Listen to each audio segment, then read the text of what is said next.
कभी सोचा भी नहीं था हमने कि हमें नेपाल में कभी इस तरह का प्रोटेस्ट देखने को मिलेगा, क्योंकि नेपाल को बहुत पहले से ही एक शांति का प्रतीक माना जाता था, क्योंकि वो देश बहुत पहले से ही शांत रहा है और ना किसी से लड़ाई झगड़ा, ना कभी किसी देश से वार वगैरह सुनने को कभी भी नहीं मिला था।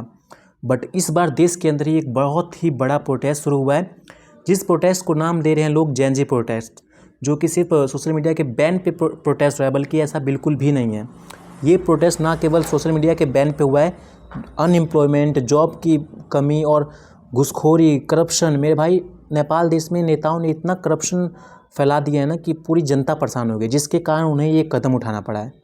मैं किसी को गलत नहीं कह रहा हूँ, ना मैं किसी को सही कह रहा हूँ, मैं बस इतना कह रहा हूँ कि नेपाल में जो हो रहा है, जो जिस चीज़ का प्रोटेस्ट हो रहा है, वो प्रोटेस्ट बिल्कुल भी गलत नहीं है। वो प्रोटेस्ट होना बहुत ज़रूरी था, क्योंकि वहाँ की सरकार इतना करप्शन वहाँ भर चुका था कि वहाँ की जनता को भुगतना पड़ रहा था। ना कभी कुछ चीज़ की सुविधा दी सरकार ने, ऊपर से इतना करप्शन घुस चुका था कि कोई काम कराने के लिए बिना करप्शन के कोई काम हो ही नहीं सकता था। हाँ, ये ज़रूर है कि इस प्रोटेस्ट में कुछ चोर या फिर कुछ गलत लोग इस चीज़ का फ़ायदा उठा रहे हैं और गलत जगहों पे भी हमला कर रहे हैं, जो जहाँ बिल्कुल भी नहीं होना चाहिए। जैसे कि पशुपतिनाथ मंदिर, वहाँ भाई बिल्कुल भी प्रोटेस्ट वहाँ होना ही नहीं चाहिए। वो तो एक मंदिर है। और बहुत सारे मॉल्स में, जो कि एक नॉर्मल पीपल का मॉल है, लेकिन उसके अंदर भी लोग चोरी कर रहे हैं, जो कि ये गलत बात है।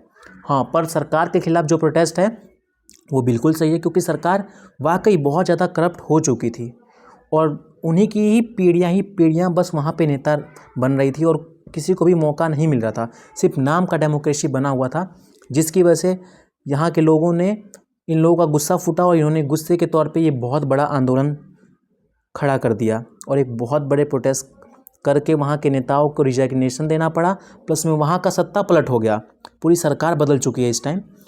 और अभी भी प्रोटेस्ट चालू है और बहुत ही ज़्यादा नुकसान पहुंच रहा है इस प्रोटेस्ट से नेपाल के पीपल को, नेपाल के लोगों को, नेपाल के एरिया को, नेपाल के भूमि को, हर एक चीज़ को।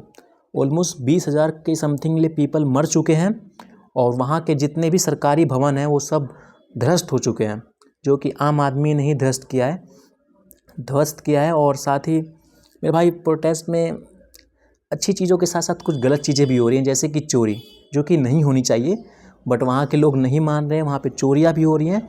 वही चीज़ होता है ना कि कुछ अच्छे लोगों में कुछ बुरे लोग भी घुस जाते हैं और वहाँ पे इस प्रोटेस्ट को गलत चीज़ करके दिखा रहे हैं, जो कि हमने कभी भी नेपाल में प्रोटेस्ट जो हुआ है वो कहीं भी ये इस चीज़ के लिए प्रोटेस्ट नहीं हुआ था कि हमें लूटना है। प्रोटेस्ट सिर्फ जनता को जगाने के लिए हुआ था और सरकार को समझाने के लिए कि आप लोग जो कर रहे हैं वो गलत कर रहे हैं।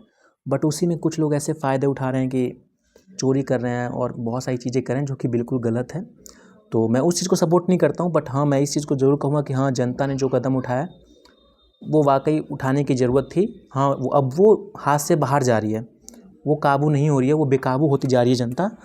लेकिन ये प्रोटेस्ट जो हुआ था स्टार्टिंग में वो बिल्कुल सही हुआ था, क्योंकि वहाँ पे बहुत ज़्यादा करप्शन हो चुका था। आज से लगभग 2-4 महीने पहले मैं नेपाल खुद भी गया था किसी काम से, बट वहाँ मैंने देखा कि कुछ भी सुविधा नहीं थी मेरे भाई, बहुत कम सुविधा थी। और वहाँ की जनता, सभी बेचारों को कमाने के लिए बाहर आना पड़ा था, इंडिया आना पड़ा था, कोई बाहर जा रहा था। और बाहर आके भी बेचारे कर क्या रहे हैं, मोमोज बना रहे हैं, चाउमीन बना रहे हैं, सिर्फ रसोइया बने हुए हैं। उनके लिए कोई चीज़ बनाई ही नहीं गई थी। नेपाल की सरकार ने उनके लिए कुछ किया ही नहीं था कि वो लोग अपने देश में रह के कुछ कर सके, कुछ कमा सकें। उन्हें एक वक्त का खाना खाने के लिए भी बाहर देश में काम करने जाना पड़ रहा था। इस तरह की हालत वहाँ क्रिएट हो चुकी थी। वहाँ पे बस चुनिंदा लोग ही अमीर थे, बाकी सब लोग तो बिल्कुल गरीब थे यार। Almost 99% people are middle family और गरीब से बिलोंग करते हैं। बस 1% लोग थे जो अच्छा पैसा कमाते थे वहाँ पे। बाकी सभी लोगों को अपना पेट पालने के लिए, अपना घर चलाने के लिए बाहर कमाने आना पड़ रहा था। और बाहर बेचारे कमा रहे थे और वहाँ जाके अपनी लाइफ जी रहे थे। और लाइफ भी कैसे जी रहे थे भाई, बहुत बेकार लाइफ जी रहे थे। ना वहाँ ट्रांसपोर्टेशन की सुविधा है, ना वहाँ खान पान की सुविधा है, ना वहाँ पे सरकारी कोई भी चीज़, हॉस्पिटल की, स्कूल्स की, यूनिवर्सिटी की, कुछ भी चीज़ बढ़िया था ही नहीं यार। और ये बात मैं खुद से नहीं कह रहा हूँ, मैं तो खुद देख ही रहा था। वहाँ के पीपल से मैंने बात की, वहाँ के लोगों से मैंने बात की, उनसे मैंने बहुत सारी चीज़ें पूछी। उन्होंने खुद कहा भाई यहाँ पे कोई सुविधा नहीं है। और जब वहाँ के लोगों को ही वहाँ की सुविधा नहीं है तो क्या मतलब है ऐसे सरकार का, या क्या सरकार कर रही है इतने सालों से। इतने साल तक उन्होंने, सरकार ने नेपाल पे राज किया और आज तक उन्होंने कुछ भी नहीं कर पाई कि यूनिवर्सिटी तक अच्छी से नहीं बना पाए जिसमें बच्चे पढ़ सके। वो लोग बाहर आके पढ़ रहे हैं मेरे भाई, उन लोग के लिए जॉब क्रिएट नहीं कर पाई। वहाँ के लोग रसोइया बन रहे हैं बाहर आके, अपने देश को छोड़ना पड़ रहा है उन्हें, क्योंकि जॉब ही नहीं है वहाँ पे। सरकारी जॉब की तो बात ही छोड़ दो, कोई जॉब ही नहीं है भाई। मतलब कि कोई जॉब ऐसी हो सके जिससे लोग अपना पेट पाल सके, बहुत रेयर है, बहुत कम है। वहाँ के पीपल अगर 10 करोड़ हैं तो मुश्किल से मेरे हिसाब से हज़ारों में बस जॉब है मेरे भाई, हज़ारों में। इतनी ज़्यादा बुरी सिचुएशन थी वहाँ के लोगों की, और वहाँ के इतनी ज़्यादा बुरी सिचुएशन कि वहाँ की बहुत सारी लड़कियाँ सब यहाँ आके दूसरी चीज़ों में भी घुस गई, जो कि उनकी ज़िंदगी ख़राब कर रही है। वो मैं आप लोग क्लियर नहीं बता रहा हूँ, बट आप लोग समझ रहे होंगे कि वहाँ की लड़कियाँ यहाँ पे आके गलत चीज़ भी काम करने लग गई। और उनकी सिचुएशन ऐसी थी भाई, यहाँ पे कमाई ही नहीं थी, वहाँ पे कमाई ही नहीं थी, यहाँ आके उन लोगों को कुछ दिखा नहीं, कुछ काम नहीं कर पाई, तो कुछ ना कुछ चीज़ उन्हें करना पड़ा, जिसकी वजह से उन्हें ये सब करना पड़ा। और अपनी लाइफ जीने के लिए, अपना पेट पालने के लिए, अपने घर चलाने के लिए उन्हें फालतू काम करने पड़े, जो कि बहुत बेकार चीज़ है। तो सरकार को कुछ करना चाहिए। और अब सरकार नई बनने जा रही है, अब देखो कैसी सरकार बनती है।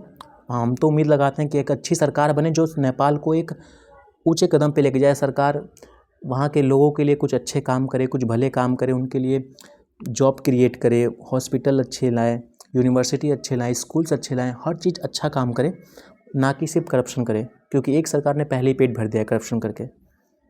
और वाकई इस बार जो प्रोटेस्ट दिखाया है जनता ने, वो ये चीज़ तो भाई सभी देश के नेताओं के अंदर भर दिया है कि अगर एक लिमिट तक ही आप लोग एक जनता को परेशान कर सकते हो, अगर वो लिमिट जिस दिन क्रॉस हुई उस दिन आप लोग बचोगे नहीं।